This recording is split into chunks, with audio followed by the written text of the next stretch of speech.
Let's get right into it.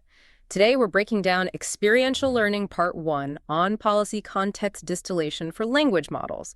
This is from Tianzu Ye, Lu Dong, and the whole team at Microsoft Research. And this paper, it's really tackling what you could call the goldfish memory problem in LLMs. We all know in-context learning is powerful. You give a model a few examples, and it gets smarter. But just for that session, it's transient. You close the chat window, poof, it's all gone. Not to mention, long contexts are just incredibly expensive at inference. Exactly. So this paper introduces a new method called OPCD, which stands for On-Policy Context Distillation. The core idea is to bridge that gap between temporary context and permanent weights. Right, and the on-policy part is the real secret sauce here. Instead of just copying a teacher model's perfect answers, OPCD trains a student model on its own attempts without any context, and then gets corrected by a teacher that can see the context. And the math behind that correction uses something called reverse KL divergence, which we'll get into. The results are pretty significant. It lets models internalize experiences like solving a math problem and bake that knowledge right into their parameters. And it doesn't just work. It outperforms standard methods, it cuts down on catastrophic forgetting, and maybe the coolest part, it enables cross-size distillation. They got a 1.7B model to learn from an 8B model's experience, which is something that just fails with older techniques. It really is about turning that short-term memory into long-term instinct. Okay, that's the high-level summary. Now, let's unpack the engineering, because that distinction between on-policy and the old way of doing things is doing a lot of heavy lifting here. It really is. And to get why OPCD is a big deal, you have to look at why the old way, standard context distillation, was kind of flawed. People have been trying to compress context since, around 2021. The basic idea seems simple enough. You have a teacher model with all the answers, like a big system prompt or a cheat sheet, and you have a student model with nothing. And you just want the student to act like the teacher. Right. Teacher says X, student learns to say X. But the mathematical way we've been enforcing that is the problem. Standard distillation uses what's called forward KL divergence on a static data set. Okay, so you feed the teacher some data, it spits out a probability distribution over the next word, and you tell the student, match that distribution. Exactly. Exactly. And you might think that's what you want, but it's not. Why not? Why is matching the teacher's entire thought process a bad thing? Because it encourages this mode-covering behavior. Think about it. Yeah. A good teacher model might see a question and think, okay, there's a 60% chance the best answer is A, but there's a 30% chance B is also good and maybe a 10% chance for C. All valid possibilities. Right. But forward KL forces the student to spread its bets to cover all of those possibilities. You have to try and represent the entire probability mass. So instead of confidently picking the best answer, it's trying to be a little bit like every possible answer. Precisely. It spreads its probability too thin. The authors describe it as mumbling. You get these broad, overly smooth distributions that lack any real precision. The model loses its edge. And then there's the other classic problem, exposure bias. This is straight out of reinforcement learning, right? It is. In standard or off-policy distillation, the student is training on the teacher's perfect outputs. It's essentially watching a master at work. But at inference time, it's on its own. It has to generate its own tokens, one after the other. Oh, that's a great way to put it. It's the difference between watching a coding tutorial on YouTube and actually having to open your IDE and write the code from scratch. That is the perfect analogy. If you only ever watch the tutorial, you never learn how to debug your own mistakes. The second the student generates one token that puts it in a state it never saw the teacher enter, it's lost. It has no idea how to recover, and it just drifts. Okay, so that mismatch between training by watching and testing by doing is where everything falls apart. So how does OPCD and this on-policy approach fix the YouTube tutorial problem? It forces the student to write the code itself from day one. In the OPCD setup, the student model, and remember, it can't see the context, the cheat sheet. It generates the entire response first. Wait, so it's just guessing. It doesn't have the instructions. It's making an educated guess based on its current knowledge and the input, sure. But yeah, it generates a full trajectory. Then, and this is the crucial step, the teacher model looks at what the student wrote. And the teacher does have the context. The teacher has the context. And it evaluates the probability of the student's specific output under its own context-aware distribution. And this is where the math flips from forward KL to reverse KL. Correct. And this changes everything. If forward KL is mode covering, trying to be like everything, reverse KL is mode seeking. Okay, break that down. What does mode seeking look like in practice? It means instead of trying to learn every possibility, the student is pushed to find the single best one, the peak of the teacher's probability distribution. Let's go back to the coding analogy. Okay. With forward KL, you're trying to write code that's the average of every possible solution a senior engineer might write. It would be a mess. With reverse KL, you write your solution first. Then the senior engineer looks over your shoulder and says, yep, that line is good, I would have written that, or no, that line is completely wrong, never do that. Ah, I see. So I'm getting targeted feedback on my actual attempt, not just trying to mimic a hypothetical perfect attempt. Exactly. If the student generates something the teacher thinks is highly probable, that behavior gets a huge reward. If it says something the teacher thinks is garbage, that behavior is suppressed.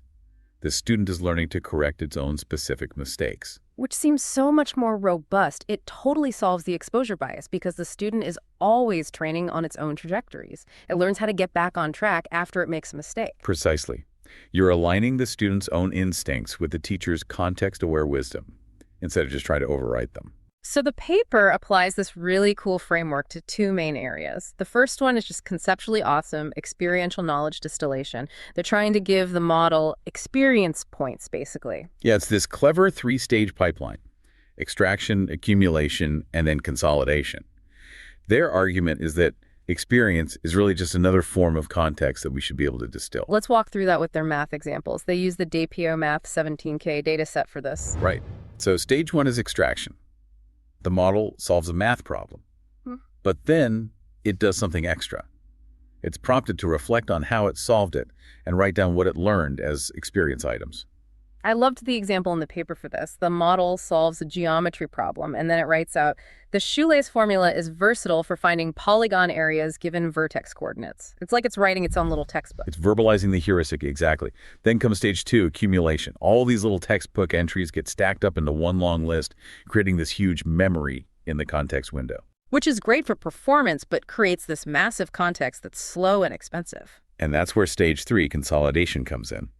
They use OPCD to distill that entire massive list of tips and tricks directly into the student model's weights. So the student learns to act as if it read the list without actually needing to read it every single time. And the results were fascinating. The OPCD student, of course, did better than the baselines. Here's the kicker.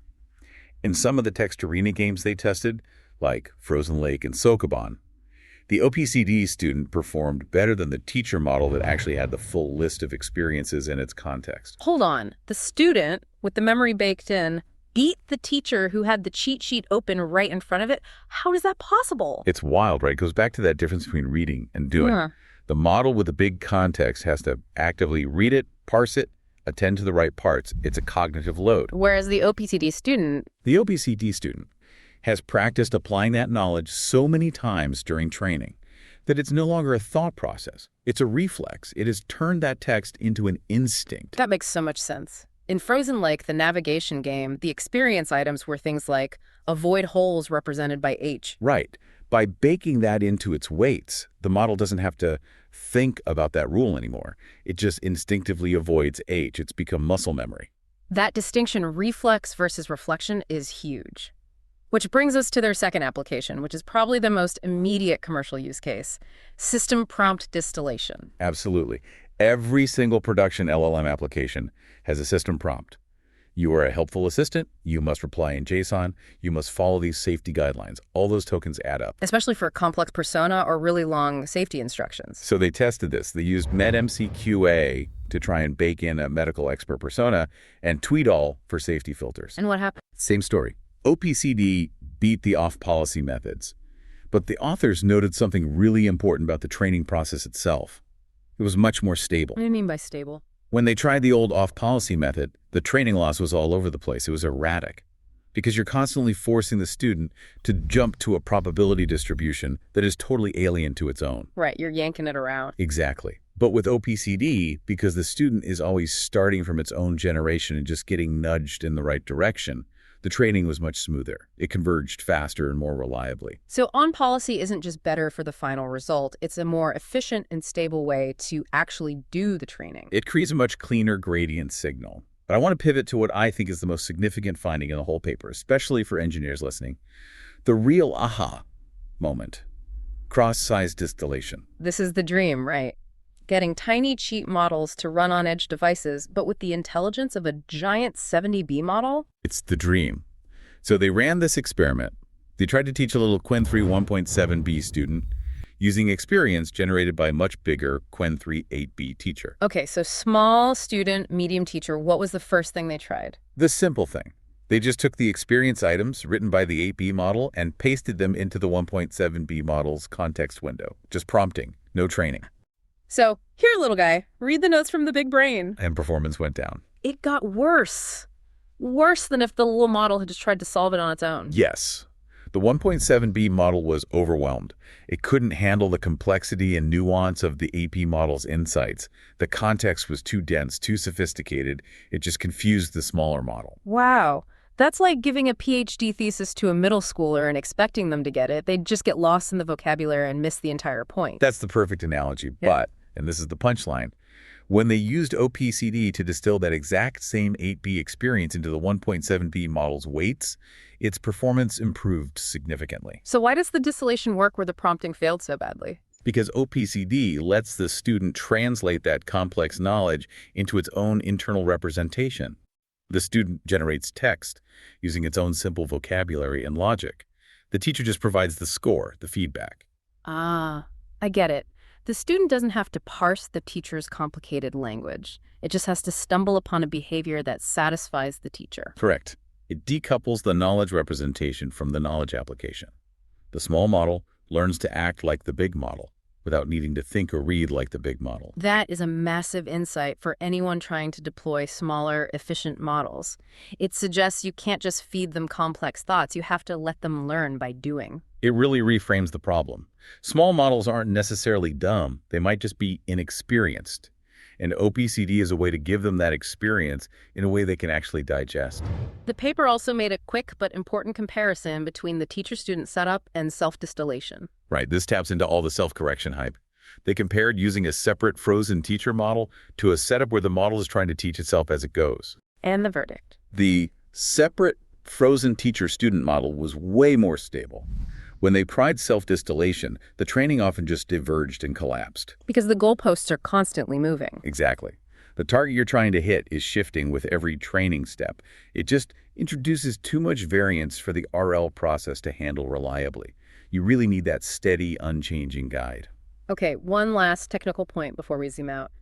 Catastrophic forgetting. This is the classic deal breaker for fine-tuning. You teach a model to be a medical expert, and it forgets how to code. Or it just forgets basic grammar. It happens when you overfit to a new task, you warp the model's weights too much. How did OPCD do on that front? Really well. They used a benchmark called IF-EVAL, which measures how well a model follows general instructions that are totally unrelated to the tasks they were training on. They found OPCD preserved that out-of-distribution performance much, much better than standard distillation. And let me guess, this is the on-policy magic at work again. It is, because the student is anchored to its own way of generating text, thanks to the reverse KL. It's not being completely rewritten by a foreign distribution. It's just being nudged. It keeps its core personality while learning a new skill. It's less like a brain transplant and more like just learning a new skill. That's a great way to put it. It's targeted learning without the lobotomy. So let's zoom all the way out. What does a paper like this mean for the future of how we build and deploy AI? This suggests a completely different life cycle for models. I think so. Right now, the life cycle is pretty static. You pre-train a giant model, you fine-tune it once, you deploy it, and it stays that way. This paper points to a future where models can grow up. What do you mean by grow up?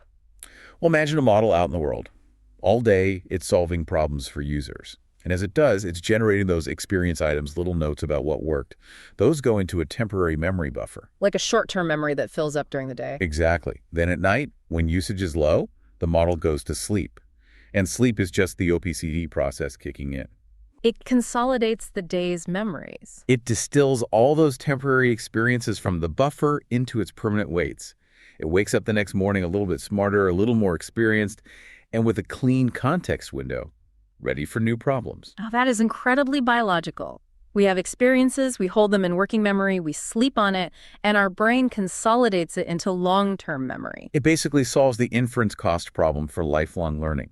You don't need an infinitely long context window if you can constantly bake the past into your parameters. And if you combine that with the cross-size distillation findings, you can imagine a future where you have these massive teacher models in a data center, constantly learning and guiding fleets of tiny little student models out on the edge. That's the most exciting architectural implication for me. A teacher in the cloud and students on the edge, where the students are constantly downloading wisdom, not just data, from the teacher. It changes how you think about scaling laws. Intelligence stops being just about parameter count and starts being about the density of distilled experience. It decouples raw processing power from accumulated wisdom. A veteran can outperform a rookie genius because of experience. This gives us a mechanism to build that veteran status into our models. A fascinating future to think about, moving from these static models to ones that feel more like evolving learning organisms. It really is a big step in that direction. Well, we've covered a lot. For anyone wanting to really dig into the math, I highly recommend checking out the paper Experiential Learning Part 1. The diagrams they have are super clear. And pay special attention to the reverse KL loss function. It's a clever bit of math, and I think we're going to be seeing it in a lot more fine-tuning pipelines from now on. Thanks for listening to AI Paper Podcasts. If you enjoyed this breakdown, make sure to subscribe so you don't miss our next one. We'll see you then.